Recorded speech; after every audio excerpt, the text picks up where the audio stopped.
우리 서부 지역에서 오신 장로님들 샬롬, 서부 지역 샬롬. 샬롬. 예. 그다음에 동부 지역 샬롬. 샬롬. 예. 중부 이북 샬롬. 샬롬. 똑같은 분이 계속 뜨는 거예요. 강남 지역 샬롬. 샬롬. 예. 제가 속한 강북 지역 샬롬. 샬롬. 예. 우리 작년에도 미루다가 홍천에서 만나뵀는데 원래 이렇게 3년 만에 다시 많이들 모이시게 돼서 너무 감사하게 생각하고, 도산 안창호 선생님께서 예제학당의 구술시험으로 입학 면접시험을 치르는데 선교사님이 하시는 말씀이 평양에서 서울까지 몇 리나 됩니까? 이렇게 물으니까 800리입니다. 선교사님이 평양에서 공부하면 되지 800리나 되는 서울까지 못하러 왔습니까? 이 질문이에요.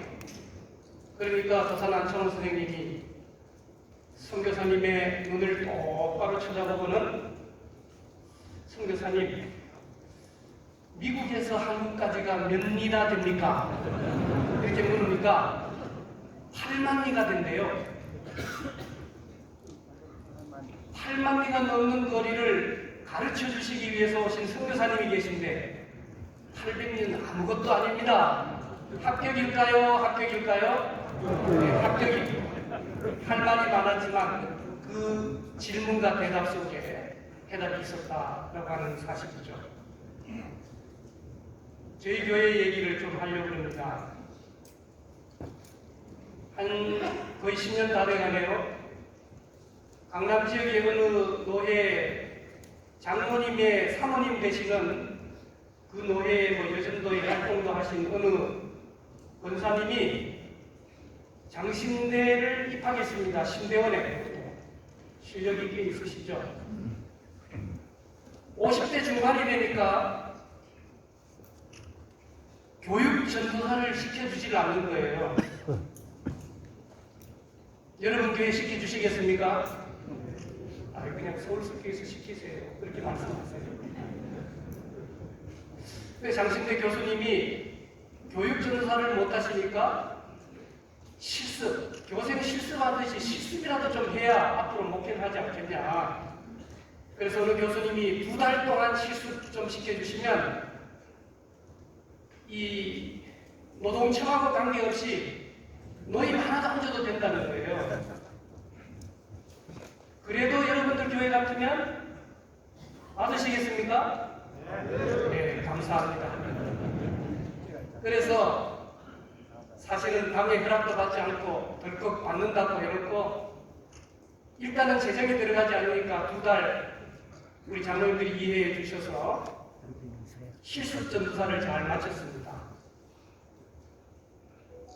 그냥 보내도 된다고 했지만 뭐 재정도 별로 없지만 책값이라고 한 10년 전에 50만 원을 들여서 남자 한 분, 여자 한 분이었는데 보내드렸어요. 이제 2달을 마무리했다는 것이죠. 근데 조금 지나가지고 그 당시 교회를 건축하려고 하는데 50만 원을 드렸는데 그 10배인 500만 원이 헌금으로 입금이 된 거예요. 그 중에 한 분 여자 권사님 신학생이 헌금을 한 거예요. 감사하죠? 예, 남의 일이라고 별로 뭐 감사하지 않아요. 그러니까 하나님의 원리대로 10배가 된 거예요. 그러니까 얼마나 감사합니까? 만약 사업을 한다면 그렇게 하면 돈 못 벌 사람이 아무도 없을 것입니다. 근데 문제는 지금부터 발생하기 시작하는 겁니다. 연말이 돼서 저희 교회에 유치부 전도사님을 모시려고 광고를 했는데 그분이 지원을 했을까요? 안 했을까요? 지원을 딱 했습니다. 뽑았을까요? 뽑았습니다. 왜?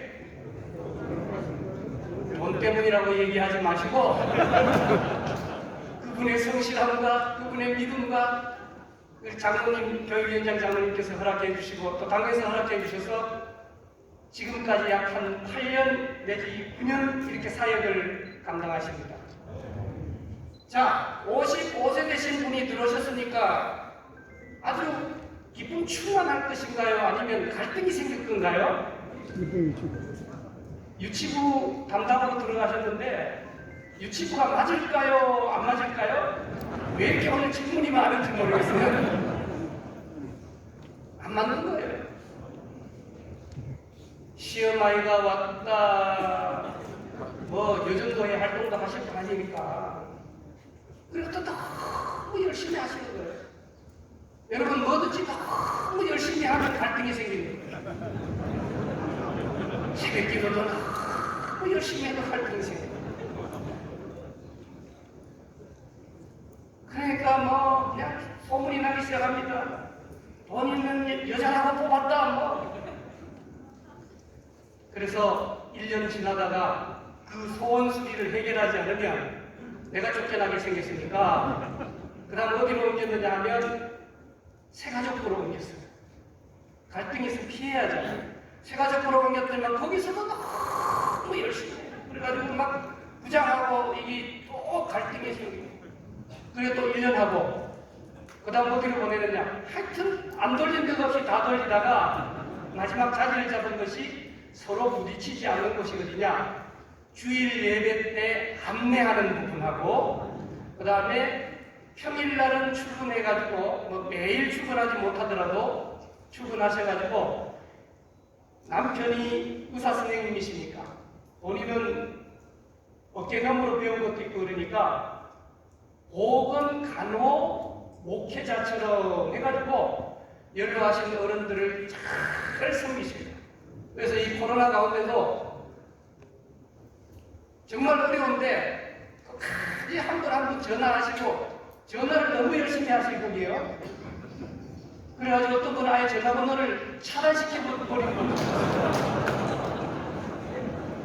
그럼에도 불구하고 그분이 하시는 일들이 우리 교회는 큰 도움이 되었습니다. 근데 저희 교회는 우리 장로님들 앞줄에 계십니다만은 왔다 하면 안 나가는 거예요. 교육자들이 안 나가요. 8년, 10년 날 죽이세요. 그냥 여기는 총 갖고 있고 뭐 결혼해서 애기 못 낳는 가정도 있고 우리 친구 목사님인데 암으로 돌아가신 그 친구 목사님의 아들도 있고 그런데 한번 들어오면 안 나가시는 거예요. 못 나가시는 거예요. 그래서 아마 우리 교회 당에서도 참다 못 참아가지고 스스로 나가는 방법을 지금 강구하고 있는 중에 있는데 그러나 또 오래 있음으로 장점도 있고 또 단점도 있다 그런 생각을 해보게 됩니다. 시간이 다 가버렸네요. 우리 회장님께서 주제를 정하셨다고 그래요. 회장님 간증 보셨죠? 그리고 회장님이 주제로 받은 걸 나보고 해석을 하라는 게 주제가 아니라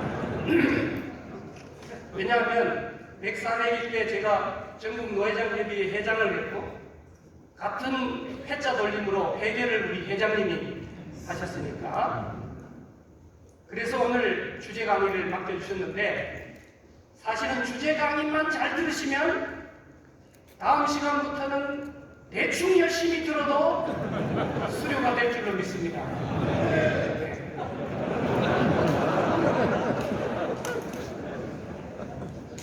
그러면 누가 화목하게 하는 이 일을 감당할 것인가?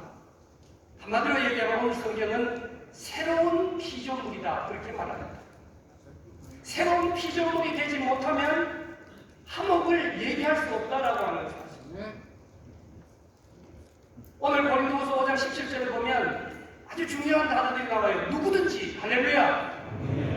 죄인이든지 우리 모두가 다 죄인입니다. 누구든지 차별이 없다는 겁니다.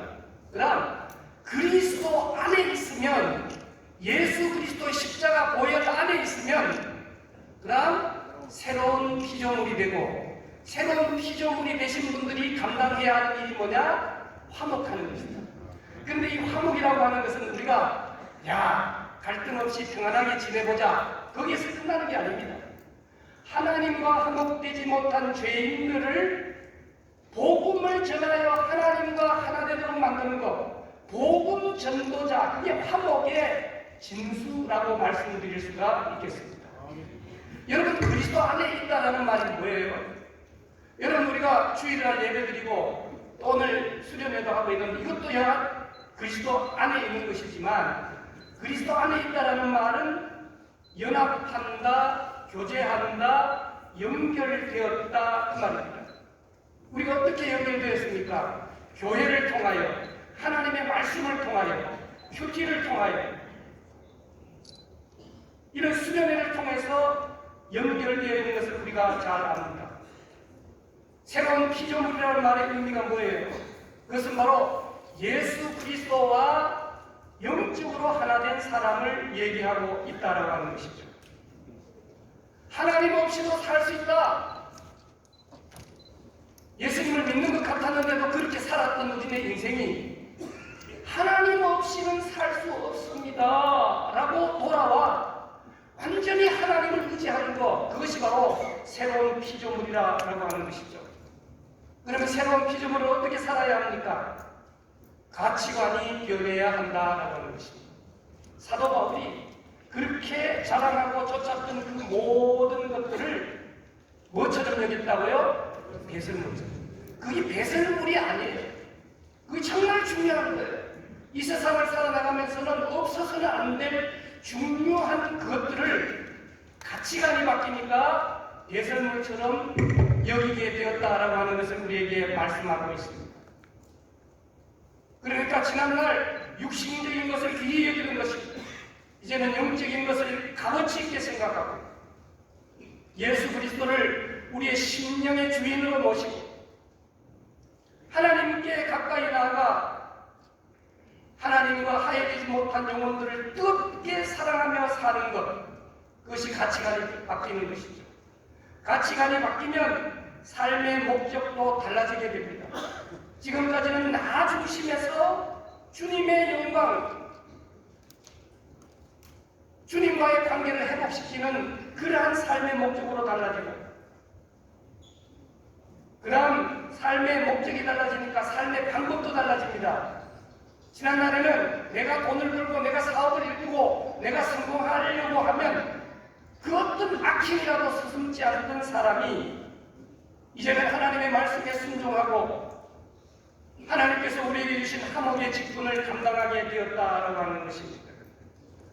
여러분, 오늘 18절, 19절 말씀 보십시오. 오늘 우리는 사탄의 포로, 죄의 종로를 타는 사람들이었습니다. 죽음으로 막 달려가던 우리를 구원해 주셨다라고 하는 것이죠.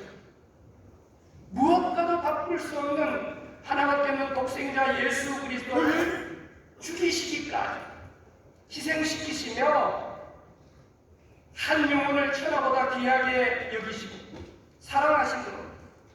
그래서 찬송가에 보면 날 사랑하심, 날 사랑하심, 어디에 서 있습니까? 헌법에 서 있는 것이 아니고 성경에 쓰였다고 우리에게 가르쳐주고 있습니다. 여러분, 우리 인생의 결정적인 계기가 무엇입니까? 옛날에는 사람이 변화될 수 있는 좋은 계기가 결혼을 잘해야 됩니다. 그러면 신분이 상승되죠. 또 하나는 고시를 패스하면 영감님이 바로 됩니다. 애가 바로 영감님으로 바로 변합니다. 근데 요즘은 그런 기회가 없죠. 그런데 오늘 우리 그리스도 안에서 정말 중요한 결정적인 계기는 뭐냐? 주님을 만나는 것이죠. 우리 회장 장로님 말씀 자꾸 드려서 죄송합니다만 춤을 좀 추시다고 하시더라고요. 신문 안 읽어보셨어요? 결정적인 계기가 무엇이었느냐? 육신의 질병이 찾아왔을 때 하나님 앞에 간절히 기도하면서 하신 그 간증들을 읽어보았습니다. 하나님은 우리를 위하여 예수 그리스도를 십자가에 죽이시기까지 하신 이유는 우리에 대한 기대를 갖고 계시다라고 하는 것입니다. 그 기대가 뭐냐? 하나님의 구원 사역에 동참하시는 겁니다. 그리스도인들의 평생 과업이 뭐냐? 모든 사람, 이 사람도 하나님과 화해시키고 이 사람도 하나님과 화해시키는 이 복음 전도자의 사역을 감당하기를 원하는 것입니다. 여러분, 오늘 19절 말씀해 보시면 특별히 19절 하반절에 이렇게 얘기합니다. 그들의 죄를 그들에게 돌리지 아니하시고, 오늘 우리의 죄를 우리에게 돌리지 아니하시고 누구에게 돌려버렸다고요? 예수 그리스도에게 돌리셔서 어떻게 하셨다고요? 십자가에 달려 죽이셨다라고 하는 사실입니다. 그것이 뭐라고요? 하나님의 사랑의 확증이었다라고 하는 사실입니다. 원수된 우리를 하나님의 사랑의 파트너로 확증시킨 이유가 뭐냐? 그것은 바로 하나님과 동일한, 하나님과 화해시키는 복음 전자로 삼기를 원하셨다라고 하는 것이죠. 그래서 사도 바울은 에베소서 2장 14절 말씀해 보니까 그는 합병이신지라 불로 하나를 만드셨다. 원수를 사랑하는 자로 만드시고 막힌 담을 헐어버신 사건, 자기 육체를 허시고 그렇게 증거하십니다. 그러므로 예수님의 이 십자가 사건을 우리가 그대로 받아들이기만 하면 우리는 구원을 얻게 된다라고 하는 사실이니, 죄인된 우리에게 있어서 이 사건은 전적으로 하나님의 선물이요 하나님의 은혜인 줄로 믿습니다. 그래서 예수 그리스도의 십자가 사건, 그 은총에 대한 감사가 우리를 하나님 닮은 또 다른 화해자로 부르심을 깨닫고 고백하게 되는 것이죠. 하나님이 먼저 죄 많은 우리들을 구원해 주시기 위하여 죄 없으신 예수 그리스도를 대속제물로 삼으시고 우리를 온전히 구원해 주시는 그 사건을 통하여 오늘 우리에게 화목하게 하는 직분을 맡겨주셨다 그 말이죠. 그러므로 오늘 우리는 이제 예수 그리스도를 우리를 대신해서 하나님과 화목하도록 만드신 그 하나님의 은혜를 감격하며 우리도 주에게 부탁하신 일, 하나님이 오늘 우리에게 부탁하신 이 사명을 감당하는 우리 장로님들 되시기를 주님의 이름으로 축복합니다. 여러분, 하나님과 화목한다라는 말은 그냥 우리가 잘 지내자, 대충 알아서 잘 지내자, 어설픈 부분 건드리지 말고 그냥 살아가자, 이 얘기가 아니고요. 나의 죄를 찾아 자백하고 회개하고 그래야 진실한 화해가 이루어지게 된다라고 하는 것이죠. 진실한 회개가 이루어진 한 개인, 한 교회 공동체, 한 민족, 세계가 될 때 온 열방이 하나님을 찬양하게 될 줄로 믿습니다. 그러면 하나님을 향한 참된 화해가 네 단계로 나누어져 있다고 여러분들 교재에 말씀을 드렸는데요. 첫 번째 단계는 회개라고 하는 사실입니다. 진정한 회개가 이루어지고, 그 다음 하나님과 화해가 이루어지고, 그 다음 거듭남의 역사가 이루어지고, 그러면서 일어나는 일이 부흥의 단계까지 나아가게 된다는 것이죠. 그러니까 하나님과 참된 화해가 이루어지게 되면 결과적으로 무엇이 일어나게 된다고요? 리바이벌, 부흥의 역사가 이루어지게 된다라고 하는 것입니다. 부흥의 역사의 출발점은 뭐라고요? 회개에서부터 시작된다라고 하는 것입니다. 오늘 우리 전국 장로대회가 부흥의 불길을 뜨겁게 끌어당기려고 하면 오늘 저부터 오늘 우리 모든 장로님들 한 분 한 분이 회개에서부터 시작되는 줄로 믿습니다. 교회도 마찬가지죠. 교회의 부흥 프로젝트가 있습니까? 뭐가 있습니까? 성경은 우리에게 말씀하시기를 말씀과 기도로 되느니라. 목사가 먼저 회개하고 그 사역을 시작하고 땅에 계신 장로님들이 함께 회개하시고 그 일들을 감당하게 될 때 그 결과적으로는 부흥의 역사가 일어나게 되는 줄로 믿습니다. 코로나19로 오시라고 해도 교회가 크든 작든 65% 70% 모이기가 힘듭니다. 재정은 조금 더 나아졌습니다. 그래서 목회자들이 모여서 야, 정부가 통제할 때 좋았다. 그런 얘기하면 안 되는데 너무 스트레스.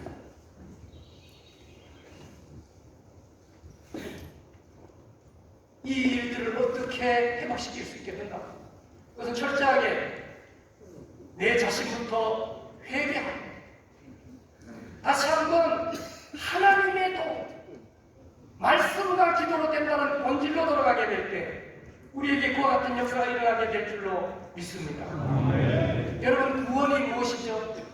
로마서 10장 9절 이하에 보면 마음으로 믿어 그에 이르고 그 다음에요 입으로 시인하여 마음으로 믿어 의에 이르고 입으로 시인하여 구원에 이른다. 둘 중에 하나를 얘기하는 게 아니고 두 가지 다를 해야 된다라고 하는 사실이죠. 여러분, 오늘 우리에게 주신 직업, 우리에게 주신 사업, 하나님의 영광을 높이기 위한 것이죠. 교회 생활과 사회 생활이 힘이 드십니까? 힘이 드십니까? 대답하시는 대로 될 거니까 다시 한번. 교회 생활과 사업이 즐겁습니까? 즐겁습니까? 예. 즐거우세요. 질문을 잘못한 거예요. 그런데 그 중에 중요한 게 뭐냐? 교회 생활 너무너무 즐거운데 당에만 했다 그러면 나보다 연세가 어리신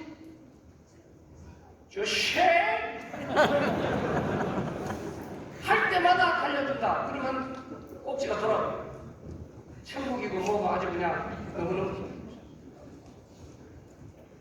그래서 가끔씩 우리 목사님들 중에는 당회 시작하기 전에 개인적으로 약을 좀 드시면서 신약과 구약을 드시는데 이상한 약을 드시면서 마음을 강하게 하고 담대히 하고 이렇게 들어가지만 그런다고 또 쉽게 되는 것은 아니죠. 여러분, 오늘 우리나라가 얼마나 갈등 속에 있습니까? 국가적으로 남북관계, 진영관계, 이념, 세대별로 갈등은 소모전이에요. 인간성을 상실시킵니다. 선의의 경쟁은 유익하고 발전적이고 성숙하게 만들지만 차별적인 갈등은 서로서로에게 상처와 해를 입히게 된다라고 하는 사실이죠. 그래서 오늘 예수 그리스도께서 이 땅에 오시고 하나님이 우리에게 바라시는 것은 뭐냐? 그것은 바로 오늘 우리에게 이 평화를 만드는 화목케 하는 직분을 감당하라고 말씀하고 있는 것이죠. 여러분, 이번 문제의 마지막에 보면 화평한 관계는 과정이지 결과는 아니다. 그런 얘기가 있었어요. 우리가 화평을 위해 힘을 써야 되지만 순종하고 책임져야 되지만 결과까지 우리 마음대로 하려고 하지 마십시오. 그러면 사람이 죽어나는 거예요. 최선을 다하지만 그 결과는 하나님께 맡기는 저와 여러분들이 되시기를 주님의 이름으로 축복합니다. 네. 여러분, 화목은 하나 되게 만듭니다. 행복하게 만듭니다. 건강하게 만듭니다. 그러나 이심과 욕심은 분열되게 만듭니다. 고통을 주게 되는 것입니다. 우리의 역사를 보면 고구려 시대 동북아시아의 강국이었지 않습니까? 한때는 수나라와 당나라로 물리치던 그런 나라였는데 영계성은 사후에 내분이 일어나서 결국 당나라에 망하게 되었습니다. 임진왜란때도 마찬가지예요. 신하들끼리 서로 견제를 넘어 반대를 위한 반대를 하다가 안일하게 대응하다가 온 나라가 쑥대밭이 되었다라고 하는 것입니다. 사탄 마귀는 그 계략이 거짓말장입니다. 분열입니다. 이간질입니다. 아담과 하와 사이에도 분열시켰던 것을 우리는 잘 압니다. 그럼 오늘 우리가 어떻게 화목하는 이 직분을 감당할 수 있겠습니까? 그것은 바로 사랑함으로 감당해야 되겠는데 그 사랑에는 반드시 희생이 따르게 된다라고 하는 것입니다. 하나님께서 우리를 아직 연약할 때, 아직 죄인 되었을 때, 하나님과 오히려 원수 되었을 때 우리를 사랑함으로 하나님이 우리를 사랑하시는 사랑을 확증시켜 주셨는데, 거기에는 예수 그리스도의 십자가의 죽으심이라고 하는, 안 죽는 게 아니고 십자가의 죽으심이라고 하는 엄청난 희생이 들어갔다라고 하는 사실. 다시 오늘 우리가 연약할 때, 오늘 우리가 죄인 되었을 때, 오히려 하나님과 원수 되었을 때 일방적으로 하나님의 은혜로 오늘 우리가 구원 얻게 된 줄로 믿습니다. 현대는 무관심과 무책임한 시대예요. 자기의 욕심을 자꾸 드러내기 때문에 갈등과 대립이 각이 높이 쌓아져 있습니다. 그러나 하나님의 사랑은 뭐예요? 하나님의 사랑은 관심이에요. 하나님의 사랑은 책임이에요. 장로님들이 장로님들을 관심 있게 보시고 서로 위해 기도해 주시고 당회가 하나 되시고 장로님들이 목사를 위해 기도해 주시고 관심을 가져주시고, 그래서 화목은 사랑과 희생이 요구되는 것이다. 하나님의 미랄이 땅에 떨어져 죽어야 열매를 맺게 되는 것을 우리에게 말씀해 주고 있습니다. 여러분 팔복에 보시면 마태복음 5장 9절에 화평케 하는 자라고 하는 헬라어 에이레네 노포이오이라고 하는 단어는 중재자다, 조정자다, 그런 의미를 가져다 주는 것이죠. 화목을 사랑하는 자, 화목을 위해 애쓰는 자, 노력하는 자라는 그런 의미를 가져다 주는 것이죠. 여러분 우리가 아직 연약할 때, 죄인 되었을 때, 하나님과 원수 되었을 때 하나님께서 우리를 받아주심으로 우리에게 어떤 변화가 일어났습니까? 첫째는 신분이 변화되었다는 것입니다. 내 죄를 회개하고 예수님을 영접하고 하나님의 자녀가 되면 어떤 신분으로 변화되었습니까? 한마디로 얘기하면 죄인이 의인되었다는 겁니다. 할렐루야! 죄인이 의인되었다는 겁니다. 두 번째는 원수가 사랑을 받는 하나님의 자녀가 되었다는 것입니다. 그래서 거듭난 새로운 피조물인 우리에게 신분만 변화시킨 것이 아니고 직분을 허락해 주셨는데, 오늘 이 자리에 모이신 분들은 남성교회의 대회와는 다르게 모두 장로님이라고 하는 직분을 허락해 주신 줄로 믿습니다. 다시 화목케 하는 직분이라고 하는 것이 뭐냐? 그냥 우리가 잘 지내자, 화목하게 지내자, 그렇게 해서 끝나서는 안 되는 것이 바로 화목하게 하는 직분입니다. 그 말은 하나님께서 죄인된 우리들을 의인, 하나님께서 원수된 우리들을 하나님의 자녀 삼아주시기 위해서 십자가에서 예수 그리스도를 죽이신 그 사건을 내가 미리 은혜로 받았습니다.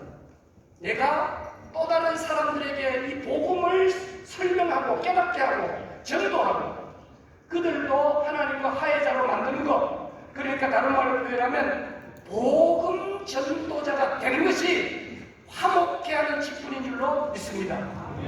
그러므로 오늘 우리는 힘써 피스메이커로 살아가야 되는데, 오늘 본문에 보면 트러블 메이커가 아닌 피스메이커로 살아가는 사람들을 마태복음 5장 9절에 보면 하나님의 아들이다, 하나님의 자녀다, 그렇게 불렀다고 하죠.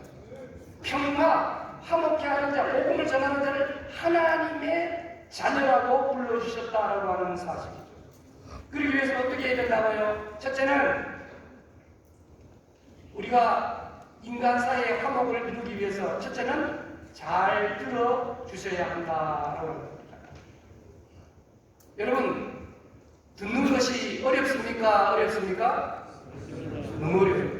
그래서 잘 들어주는 사람에게 돈 갖다 줍니다. 그걸 두 글자로 상모라고 얘기하는데 상담이에요. 상담.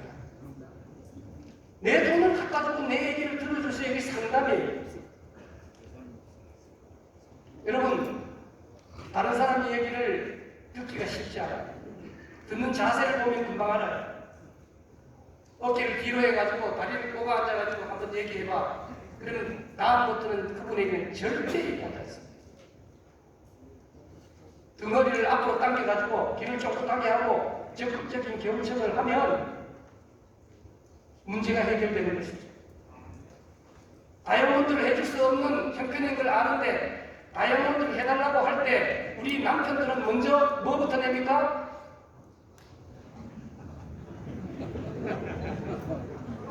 붕어빵을 오랜만에 사줬는데 여보 대가리부터 먹어야 돼 꼬리부터 먹어야 돼 그러면 뭐라고 대답이 나오죠? 대가리부터. 사줘도 지알이고. 여러분 잠언 18장 13절 말씀에 보면 사연을 듣기 전에 대답하는 자는 미련하다 욕을 당한다고 했어요. 끝까지 듣지 못하기 때문에 그렇다는 거죠. 야고보서 1장 19절에 보면 듣기는 속히 하고 말하기와 썩내는 것은 어떻게 하라고요? 더디하라. 그 말씀을 너무 잘 하시죠. 잘 들어주셔야 합니다. 쉬운 일이 아니에요. 시간이 들어가고 에너지가 들어갑니다. 그러나 오늘 본문은 우리에게 그런 직분을 우리에게 허락해 주셨다는 겁니다. 두 번째는 양편 모두의 말을 잘 들어야 됩니다. 잠언 18장 17절에 보면 먼저 온 자가 바른 것 같으나 그 상대자가 오면은 밝혀진다 그렇게 얘기했어요. 세 번째는 끝까지 들어줘야 합니다. 우리는 처음 몇 마디 듣고 단정하려는 그런 실수를 자주 범합니다. 그리고 모든 이와 화목하도록 힘써야 된다라고 하는 것이죠. 시간이 걸려도 따라합시다. 내가 장로님이시기 때문에 끝까지 듣는다. 예. 여러분 하나님의 일꾼은 때가 되면 은퇴도 하시고 하나님 나라로 가시지만 하나님의 일은 계속됩니다. 오늘 우리가 이 귀한 시간에 함께 모여서 진정으로 하나님 앞에 회개하고 예수 그리스도의 십자가를 크로 받아들여서 하나님과 화해하고 그리고는 거듭남으로 말미암아 새로운 피조물로서 우리에게 맡기신 교회, 노회, 총회 화해의 공동체로 화목하게 하는 직분으로 만들기 위하여 오늘 이 시간에 우리를 불러주신 줄로 믿습니다. 아멘. 여러분 비교라는 말씀 아시죠? 예? 제가 아까 서부지역, 동부지역, 중부 2부 강남, 강북 했는데 어디가 소리가 제일 컸죠? 이렇게 얘기하면 저 새끼 강남 출신이가 강북 출신이가 그렇게 비교는 무조건 안 됩니다. 비교하면 여러분 비교할 때 마음이 흔쾌하기보다는 상할 때가 훨씬 많습니다. 그렇죠? 예, 저도 보면 저보다 큰 교회 목사님들 저하고 놀아주지도 않아가지고 가끔씩 비교하다가 보면 어쩌다 이기면 바로 어디와 연결되냐면 교만하고 연결이 돼요. 그러니까 비교는 이래도 선해 저래도 선해. 그런데도 꼭 비교하길 원한다면 자기 자신을 생각해보세요. 어제와 오늘의 나를 비교하고 오늘과 내일의 나를 비교하고 그래서 로마서 8장 18절 말씀해 보니까 생각하던데 현재의 권한은 장차 우리에게 나타날 영광과 좋기 그때 나옵니다. 비교할 수 없다. 지금 시무장로님으로 은퇴장로님으로 끝까지 하나님 나라를 화목하게 만드는 복음 전달자로 살아나가시는 사랑하는 장로님 앞으로 우리에게 주어질 하나님의 그 영광 비교할 수 없는 이 고난 잘 이겨내시고 승리하는 저와 여러분들이 되시기를 주님의 이름으로 부탁을 드립니다. 마지막으로 요일은 주일, 월요일, 화요일, 수요일, 목요일, 그럼 그 다음에 해주세요. 목요일 다음에 금요일, 토요일, 주일. 여러분 주일 날은 가만히 놔둬도 은혜 받습니다. 할렐루야. 예, 교회만 가면 은혜 받는 거예요. 월요일 날은요 주일하고 가까우니까 아직까지 은혜가 남아있어요. 화요일 날은요 은혜가 시험에 들기 좋은 날이 화요일 날. 그래서 선교사들이 뭘 만들었다고요? 수요기도회를 만든 거예요. 이때쯤 되면 완전히 쓰러지게 생긴 분을 수요기도에 만들었는데 요즘은 수요기도에 저녁 기도에 안 하고 어디로 갔어요? 나주로 가고 어떤 교회도 없애기도 하고 수요기도에 반드시 해야 됩니다. 그 다음 수요일 지나면 주일부터 멀어졌기 때문에 이틀 갈 수 없어요. 그 다음에 또 고난에 빠지기 쉬운 날이 언제냐면 목요일이에요. 그래서 또 선교사님들이 만들어 놓은 게 뭐냐면 한국교회 같은 데는 금요일 날 또 모여서 재충전하면 좋겠다. 그래서 하루 지나서 토요일은 좀 덜 하고요. 그 다음 또 주일을 맞이하게 됩니다. 제 양반이 빨리 안 끝내고 뭔 얘기 하려고 그러나 그래서 제가 드리는 말씀 화목하게 하는 직분을 감당하시는 자원분들 특별히 화요일과 목요일을 믿음 안에서 잘 살도록 노력하시기를 주님의 이름으로 부탁을 드립니다. 그 두 개를 합치면 화목하게 하는 직분이기 때문에 여러분들께서 주일부터 시작해서 또 주일까지 승리하시는 우리 모두 되시기를 주님의 이름으로 축복합니다. 하나님 아버지 감사합니다.